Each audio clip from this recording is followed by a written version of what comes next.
هي الحلقات تحفظني بآيات من القرآن، هي الحلقات تملأني بحب المصطفى العدنان، هي الحلقات تحفظني بآيات من القرآن، هي الحلقات تملأني بحب المصطفى العدنان، وأخلص نيتي دوما لرب واحد ديان بروح ملؤها طهر.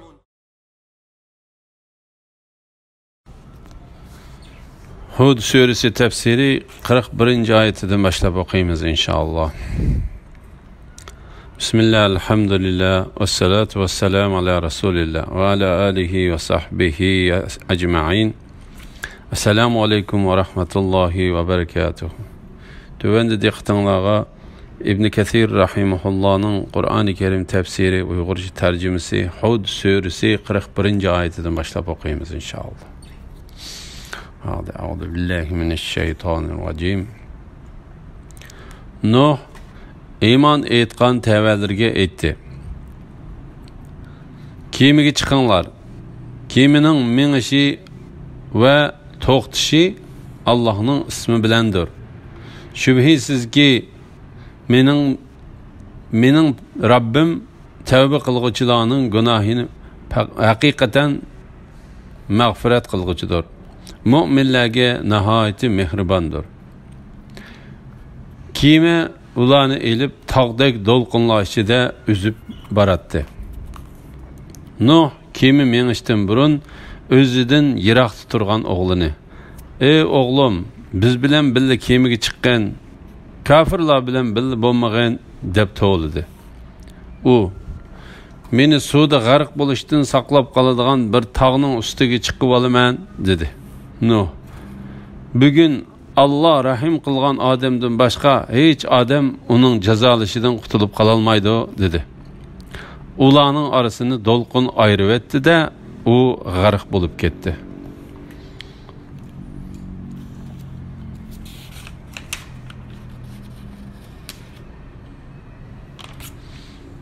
Kemiga chiqish va kemining tog'dek do'lqinlar ichida mengishi.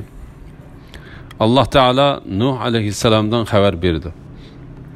Nuh aleyhisselam özü bilen billa kemiga elib olishga buyurilgan kishilarga mundaq dedi: "Kemiga chiqinglar, kemining mengishi va to'xtishi Allohning ismi bilandir." Ya'ni kemining suv yuzida mengishi Alloh Taolaning ismi bilan bo'ladi. Va oxirida to'xtishimi Alloh Taolaning ismi bilan bo'ladi. Allah Teala bu vaqtda mundaq deydi: "Sen bilen birga bo'lgan mu'minlar bilan kemiga chiqqan chog'ingda jimi hamda sana bizni zolim qavmdan qutqizgan Alloh xosdir" degan. Hamda "Ey Rabbim, meni muborak manzilga tushirgin. Sen do'stlaringni eng yaxshi o'rinlashtirg'uchisan" degan. Shuning uchun kemiga chiqish, at ulaqqa minish ve başka qatnash qurallarga chiqishga başlaganda Allah Teala'nın ismi bilan başlash mustahapdir. Yani İslamda yaxshi deb qaralgan ishdir. Allah Teala bu vaqtda mundaq deydi: "Allah bütün mahluqatlarning turlarini yaratdi. Sizlarga ustiga chiqishinglar uchun kema ve minishinglar uchun hayvon qatorliqlarni yaratdi. Ondan sizlar ularning ustiga chiqqaninglarda Rabbinglarning ne'matini aslab, bizga buni bo'ysundirib bergan zot pokdir. Biz uningga minishga qodir emas edik. Biz haqiqatan Rabbimizning dargohiga qaytquchilarmiz" degaysizlar. Shunday qilishga va uni o'zlashtirishga qiziqtiradigan hadislarmi rivoyat qilingan. Uning tafsiloti Alloh xolisa Zuhruf surasida bayon qilindi. "Mening Rabbim tavba qilguvchilarning gunohini haqiqatan mag'firat qilguvchidir, mu'minlarga nihoyatda mehribondir." Allah'ın bu orunda özünün kafirlarının hemmisini g'arq qilib ulardan intiqom olganligini, tavba qilguvchilarning gunohini mag'firat qilganligini va mu'minlarga nihoyatda mehribon ekanligini bayon qilishi to'liq munosibdir. Alloh taolo bu vaqtda mundaq deydi: Shubhisizki Rabbing osiylik qilguvchilarni albatta tiz jazolag'uchidir. İtaat qilguvchilarga albatta mag'firat qilguvchidir, marhamat qilguvchidir. İnsanlar zulm qilsa-mu, Rabbing haqiqatan ularni mag'firat qiladi. Rabbing gunohlarga cho'mib tavba qilganlarni shak shubhisiz qattiq jazolaydi. Buningdan boshqa Allah Teala'nın rahmeti bilen cezası birlikte bayan kılınıp kelgen ayetleri nihayeti köptür. Allah Teala bu vakti mındaq deydi: Kime ulanı ilip tağdek dolqunlar içinde üzüp barattı. Yani kime ulanı ilip yeryüzünü bütün kaplı algan, hatta igiz tağlarını mı kaplap, ulanın çok sıdın mı 15 kez örlügen su yüzüde üzetti. Bazı tefsirşünaslar bu suni egiz tağlarının çokusudan 80 mil örlügen deydi. Bu kime su yüzüde Allah Teala'nın izni bilen Allah Teala'nın himayesi, küzütüşü ve qoğduşu aslında üzetti.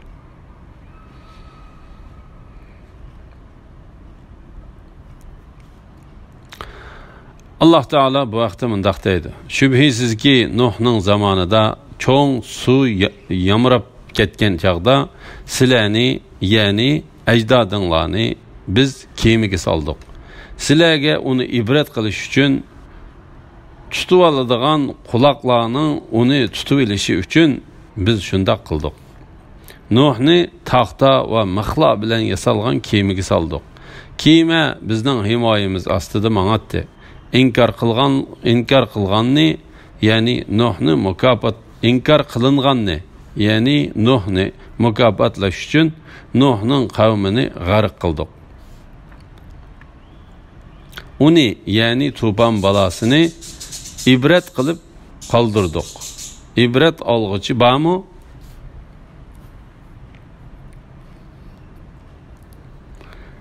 Nuh kimi mengishdan burun özüdün yiroq turgan oğlunu: Ey oğlum, biz bilen birlik kemiga chiqqan, kafirlar bilen birlik bo'lmagan deb to'lidi. Bu Nuh alayhissalomning 4-o'g'li bo'lib, ismi Yam edi. U kafir edi. Otasi kemiga chiqayotganda uni iymon etishga va o'zlari bilan birlik kemiga chiqishga, kafirlarga o'xshash suvga g'arq bo'lib ketmaslikka chaqirdi. U meni suvda g'arq bo'lishdan saqlab qoladigan bir tog'ning ustiga chiqib olaman dedi. U nadonligidan tufan balasining suyi tog'larning cho'qqisiga chiqmaydi. Agar men biror tog'ning cho'qqisiga chiqib olsam, u joy meni suvga g'arq bo'lishdan albatta saqlab qoladi deb o'yladi. Nuh alayhissalom o'g'liga: Bugün Allah rahim qilgan odamdan boshqa hech odam uning jazolashidan qutulib qola olmaydi.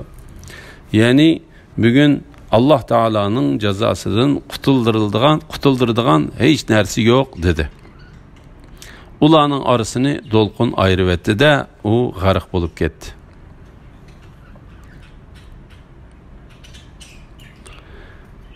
Ey zemin, suyungni yutqin, ey bulut, tarqig'in deyildi. Su so'g'ildi. Allah'ның kafirlarni g'arq qilishdan iborat hukmi ijro qilindi. Kema Judi tig'ining ustida to'xtadi. Zolim qavm halok bo'lsin deyildi. Tufan balasining oxirlashishi. Allah Teala bu ayette kemiga chiqqanlardan boshqa barliq zimin ahlini suvga g'arq qilgandan keyin ziminga o'rnidan etilib chiqqan va üstüden yığılgan sularni yutishqa, bulutlarni yağmur yağdırışdan to'xtashga buyurdi. Su soğuldu. Yani su azlaşqa başladı. Allah'ın kafirlarni g'arq qilishdan iborat hukmi icra qilindi. Yani yeryüzüdeki Allah'a kafir bo'lgan kishilardan birini mi qoldirmay halok qilish ishi o'rinlandi. Mu'minlar o'ltirgan kema Judi teg'ining ustida to'xtadi. Mujahid mundaq deydi: Judi teg'i Arab yerim oralidagi bir tog'dir. Shu kundagi g'arq bo'lish voqeasida tog'lar egizlab va uzrab qoldi. Judi teg'imi g'olib va buyuk Alloh taologa bo'ysundi. G'arq bo'lib ketmadi. Nuh alayhissalomning kemisi uning ustiga kelib to'xtadi. Qatada mundaq deydi: Kema Judi teg'i ustida bir oy turdi. Ondan mu'minlar kemidan tushdi. Alloh taolo Nuh alayhissalomning kemisini Arab yerim oralidagi Judi teg'i ustida kishilarga va'z nasihat va ibrat bo'lishi uchun qoldirdi.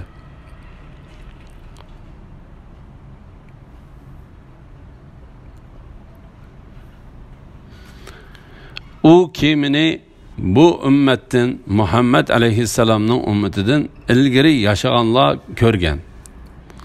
Nuh aleyhisselamның kemisinden keyin yasalgan nurgun kemiler u kemiden ilgiri çirip tuproqqa aylanıp ketken.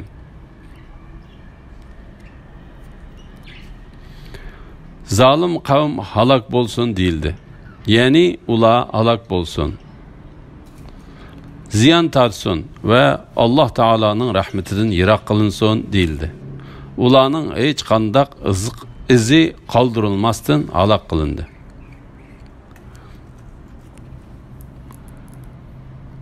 Nuh Rabbiga dua kılıp, Rabbim, oğlum menin ailemdikilerden idi, sen bana ulanın nicat tepişini vaad kılgan idin, senin vaadan elbette haktır, sen hakikaten en doğru hüküm kılgıçsan dedi. Allah etti. Ey Nuh, o men nicat tepişini vaad kılgan ailendikilerden emas. Onun ameli yamandır. Sen eniq bilmegen nersangni menden sormagan. Men senin cahilladın bolmaslıqını nasihat kılıman. Nuh etti. Rabbim, men bilmegen nersin soraştın, senin panahınga seğinimen. Eğer bana mağfiret kılmasan ve rahim kılmasan, ziyan tatqıçıladın bolaman. Nuh aleyhisselamның oğlu hakkında Allah Taala'ga dua kılışı ve Allah Taala'nın ona cevap verişi. Bu Nuh aleyhisselamның özünün g'arq bolgan balasının halini bildiriş ve onun hakiki ahvalini içip taşlaş için telegen tilikidir. O Rabbiga dua kılıp, Rabbim, oğlum menin ailemdikilerden idi. Sen bana ulanın nicat tepişini vaad kılgan idin. Senin vaadan elbette haktır. Yani sen vaadenge hergiz xilaflık kılmaysan. Oğlum qandaq mı g'arq bolsun? Sen hakikaten en doğru hüküm kılgıçsan dedi. Allah Teala etti. Ey Nuh, o sen nicat tepişini men nicat tepişini vaad kılgan ailendikilerden emas. Çünkü men fakat senin ailendikilerden iman etkan kişilerninla nicat tepişini vaad kıldım. Şuna Allah Teala mundaq dedi. Ailendikiler bilen halak boluşu hüküm kılınganlar, yani Nuh aleyhisselamның ayali Vaile bilen oğlu Kenan bunun sırtıda. Ve iman etkanlar bilen kemiga çıqqan. Bu bala kafir bolganlıqı, atısı hem Allah'ın peygamberi Nuh aleyhisselamga qarşı çıqqanlıqı üçün suğa g'arq qilinib halak bo'lişi hüküm qilingan kishilar qatoridan edi. O men nijot tepishni va'da qilgan oilangdagilardan emas. Bu oyat haqida Abdurrazoq ibn Abbas radhiyallohu anhumaning mundaq deganligini rivoyat qiladi. U Nuh alayhissalomning o'g'lidir. Biroq u otasiga amal va niyat jihatda qarshi chiqqan.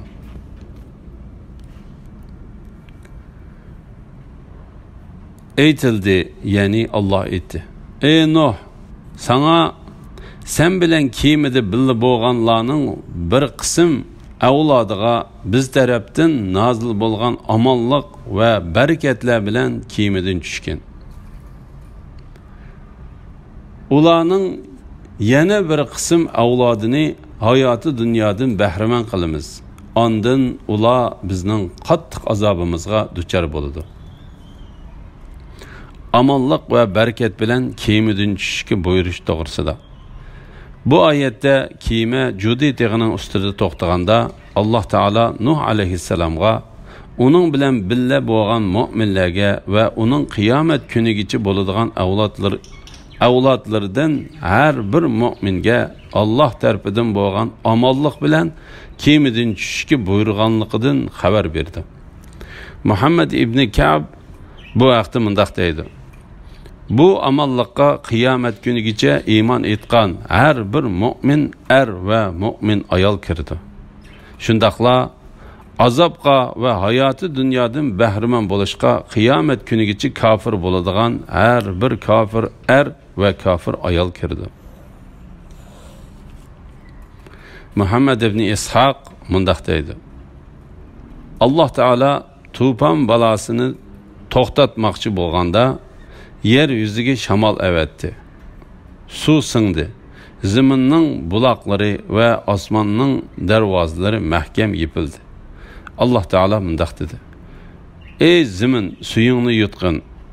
Shuning bilan suv kemiyib singib ketdi. Tavrat olimlarining aytishicha, tufon balosi yuz berib 7 oy 17 kun o'tganda kema Judi teg'ining ustida to'xtadi. Tufon balosi boshlanib 10-oyning 1-kuni tog'larning cho'qqillari ko'rinishga boshladi.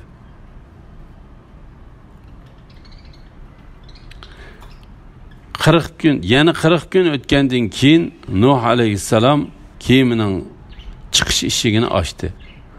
Ondan suvning qandoq bo'lganligini bilish uchun qog'ini qo'yib berdi. Qog'a qaytib kelmadi. Ondan kaptani qo'yib berdi. Kapta qo'ng'ili joy topolmasdan qaytib keldi. Nuh alayhissalom qo'lini kaptaga sundi va uni tutib kemiga soldi.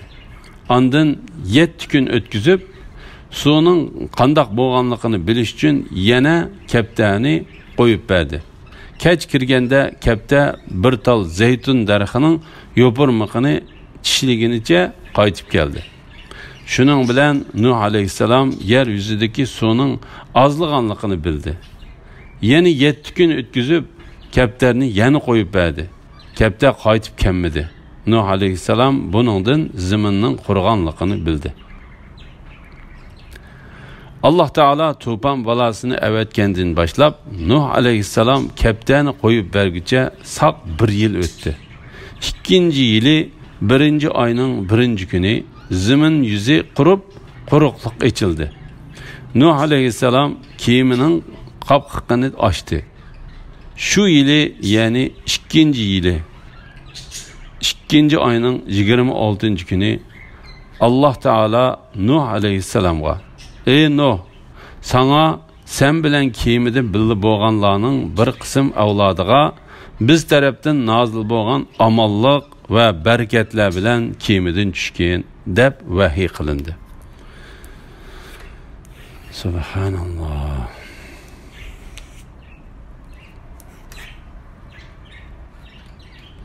Ey Muhammad sallallohu alayhi vasallam, ayni shu qissa g'aybga oid xabarlardandir. Sana uni vahiy qildik.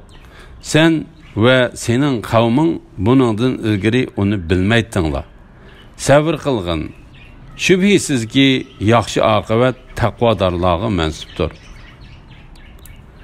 Bu qissalarning Alloh taolaning payg'ambar alayhissalomga vahiy qilganligining pokit ekanligi.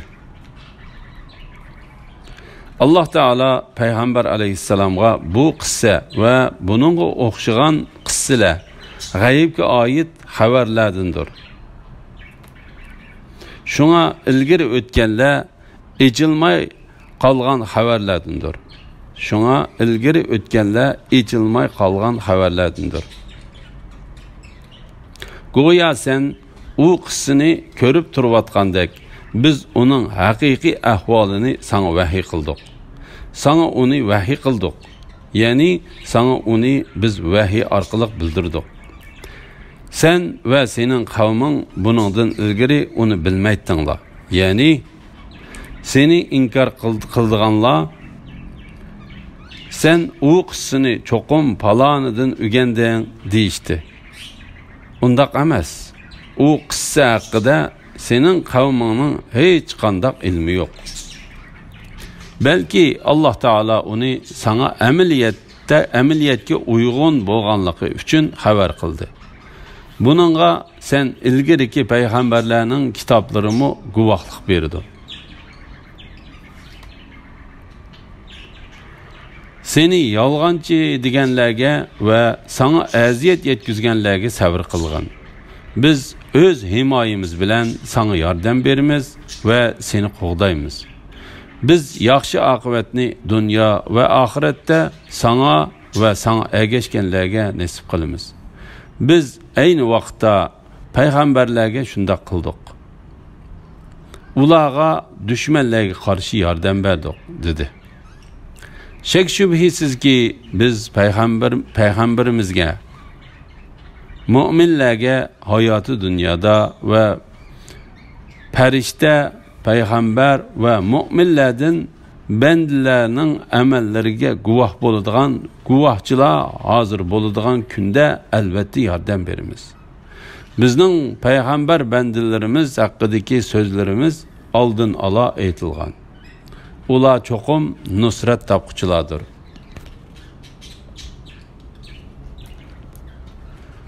Ad kavmiga ularning qarindishi Hudni avatdiq. Hud aytdi: "Ey qavmim, Allohga ibodat qilinglar. Sizlarga Allohdan boshqa ma'bud barhaq yo'qdir. Sizlar Allohdan g'ayriga cho'qinish bilan faqat Allohga yolg'onni to'quvchilarsizlar. Ey qavmim, men tabliğ uchun sizlardan ajr so'ramayman. Menga ajr berishni faqat men yaratgan Alloh ustiga olgan. Sizlar tushunmamsizlar? Ey qavmim, Rabbinglardan mag'firat tilanglar. Ondan uningga tavba qilinglar.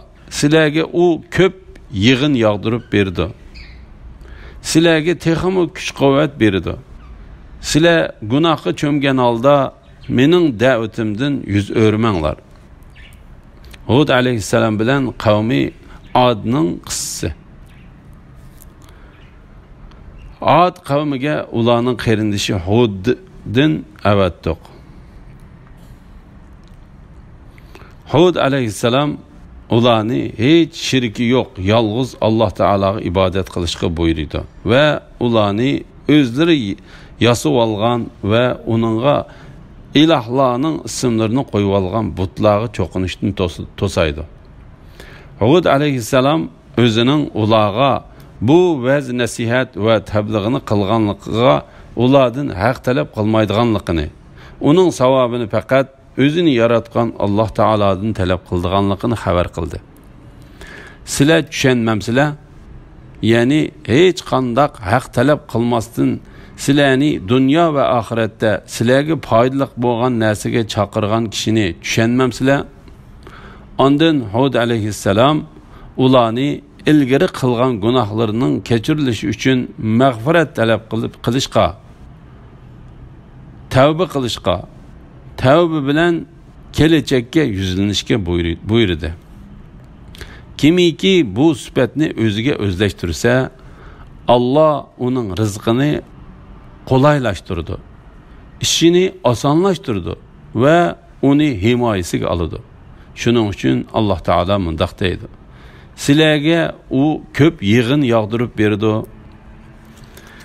Alhamdulillah, Alloh shukrlar bo'lsin. Yuqorida Hud surasi tafsiridan 52 oyatgacha angladinglar.